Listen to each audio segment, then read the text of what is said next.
مجھے ایک صاحب نے سوال پوچھا، کہنے لگے میلاد کس کو منانا چاہیے؟ میں نے کہا اس بیٹی کو منانا چاہیے میلاد جو زندہ ہوتی تھی تو دفن کر دیا جاتا تھا، پر میرے رسول نے فرمایا اب جو بیٹی پالے گا نا میں اس کا بازو پکڑ کے جنت میں ساتھ لے کے جاؤں گا۔ میں نے کہا میلاد اس ماں کو منانا چاہیے جس کا بیٹا گلے میں رسی ڈال کے ماں کو منڈی میں بیچ آتا تھا۔ میرے مصطفیٰ کریم نے فرمایا جنت 7 آسمانوں کے اوپر سدرۃ المنتہا کے پاس تھی، پر میں نے وہاں سے کھینچ کے لا کے ماں کے قدموں کے نیچے رکھ دی ہے۔ میلاد اس باپ کو منانا چاہیے جس کی اولاد ڈنڈوں سے مارتی تھی، پر رسول کریم علیہ السلام نے فرمایا سن لو سن لو سن لو، اب جس کا ابا راضی ہوگا اسی کا اللہ راضی ہوگا۔ میں نے کہا میلاد اس غریب کو منانا چاہیے جو بھینس کی طرح بکری کی طرح منڈی میں بکتا تھا،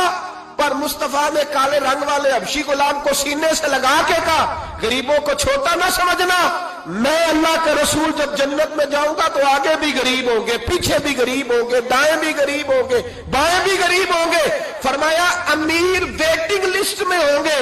500 سال بعد جنت میں جائیں گے، غریبوں کے لیے جنت کے دروازے 500 سال پہلے ہی کھلوا دوں گا۔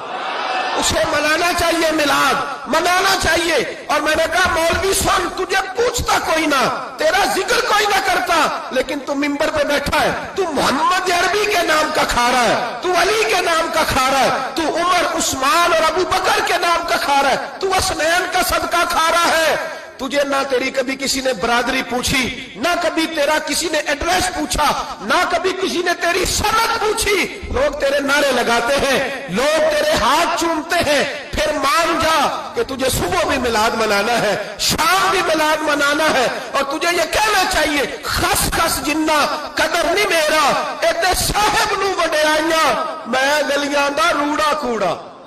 ایتے محل چڑھایا سائیاں، تیرا کام تھا تیری آنکھیں بھیگی رہتی۔ اور اس بوڑھے کو بھی میلاد منانا چاہیے جس کے بارے میں میرے نبی پاک نے فرمایا سفید داڑھی والے کی جس نے عزت کی اس نے تو رب کی عزت کی، اس نے تو رب کی عزت کی میرے بھائی۔ اس مزدور کو بھی میلاد منانا چاہیے جس کے بارے میں نبی پاک نے فرمایا جو اپنے ہاتھوں پہ چھالے ڈال کے مزدوری کرتا ہے میں نے تو اسے رب کریم کا دوست بنا دیا ہے۔ ہر اس طبقے کو میلاد منانا چاہیے جسے میرے رسول نے عزت عطا فرمائی۔ اس بہن کو بھی میلاد منانا چاہیے جس کے بارے میں نبی پاک نے فرمایا اگر کسی کا باپ چلا جائے اور اس کے حصے میں بہنیں آ جائیں، 4 بہن 3 بہنیں یا 2 بہنیں بیاہ کے جو آیا تپے سے، میرے محبوب نے فرمایا میری انگلیاں جڑی ہوئی ہیں نا، اس طرح میں اسے اپنے ساتھ جوڑ کے جنت میں لے کے جاؤں گا۔ اس بہن کو میلاد نہیں منانا چاہیے۔ میرے رسول پاک نے فرمایا جس کی بیٹی واپس آ جائے، طلاق ہو گئی یا بیوہ ہو گئی، واپس آ گئی، نام بچ سکی واپس آ گئی، فرمایا واپس آنے والی بیٹی کی جو باپ خدمت کرے گا میرے رسول پاک فرماتے ہیں میں قیامت میں اس کا سفارشی بنوں گا۔ تو اس بیوہ کو اور طلاق یافتہ کو میلاد نہیں منانا چاہیے،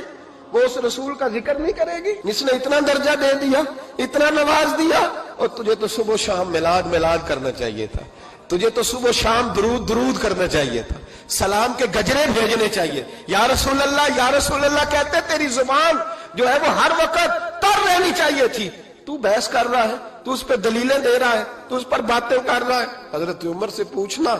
حضرت عمر سے، جناب اسامہ بن زید رضی اللہ تعالیٰ عنہ حضور کے غلام تھے، نبی پاک ان سے بڑا پیار کرتے تھے۔ ایک جنگ میں پیسے آئے تو حضرت عمر فاروق رضی اللہ تعالیٰ عنہ نے 25,000 دیا اپنے بیٹے کو، اور اسامہ بن زید کو 50,000 دینار دیے۔ بیٹا کہنے لگا ابا جی وہ تو چھوٹے ہیں میں بڑا ہوں، وہ حضور کے زمانے میں بچے تھے میں جہاد کرتا تھا، یہ آپ نے کیا کیا؟ تو حضرت عمر رو پڑے، کہنے لگے بیٹا یہ تیرے باپ کے سر پر جو عزت کے بال ہیں یہ مصطفیٰ کے اگائے ہوئے ہیں۔ یہ نبی پاک، اسامہ سے نبی پاک کا پیار بڑا تھا، حضور کی محبت بڑی تھی۔ بیٹا اس کے ناک سے ریٹ نکلتی تھی تو رسول پاک اپنے ہاتھوں سے صاف کر دیتے تھے، حضور اس کو گود میں بٹھاتے تھے۔ میں کیسے بھول جاؤں رسول پاک کے احسانات کیسے۔ حضرت عمر جا رہے تھے تو مکے کے رستے میں ایک تنا آیا، کھجور کا خشک تنا، حضرت عمر نے اس کو بازوؤں میں لے کے رونا شروع کر دیا۔ عمر کیا ہوا؟ کہنے لگے یہاں تو میں اونٹ چرایا کرتا تھا، یہاں اور میرا باپ مجھے مارا کرتا تھا، دیکھو آج عمر نعرہ لگاتا ہے تو کیسر و کسرا کہاں، او بھائی اصلہ نال جے نیکی کریے، ہاں ہاں ہاں ہاں اصلہ نال